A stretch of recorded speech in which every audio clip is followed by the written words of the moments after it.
If you better understand your businesses, you can better influence people. And if you're able to influence business leaders, they'll show you respect. And the only way you get that is if they respect your opinion, if you understand the business and what's going on. So for example, if I ask you, how many of you know what the EBITDA is of your business? You know, a few of you? How many know what the bottom line is right now? Your growth market? What is sales achieving part of their quota this year in your organization? What's your marketing spend?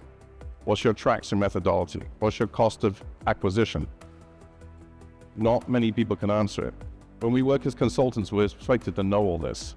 We're expected to know every element of it financially. So, escaping the HR paradigm requires a significant mind shift. HR can be a key enabler of business and its complexity. And HR is becoming increasingly complex and competitive with all the legal changes and everything that we have to face. So this requires strategic decision-making and intentional action. So where do you start?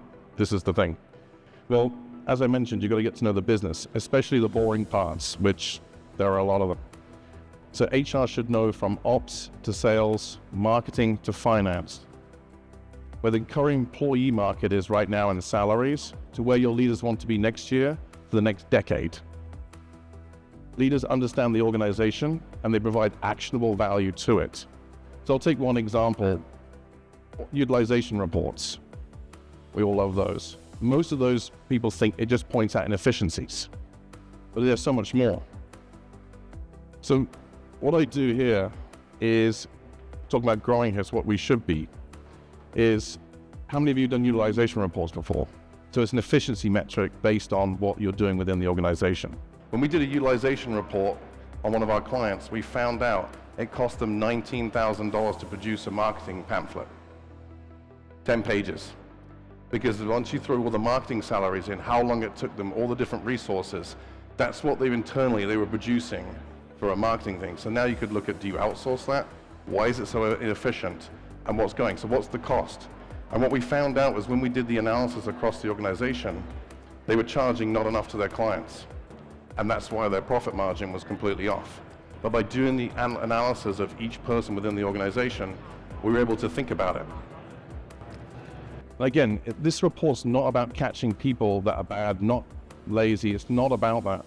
It's about looking at all your internal mechanisms and seeing how much it costs with your people to see what you should be charging and how profitable you are.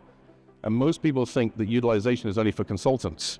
We've started implementing it into normal organizations, both salaried and hourly people, to see how much each thing costs produce under there.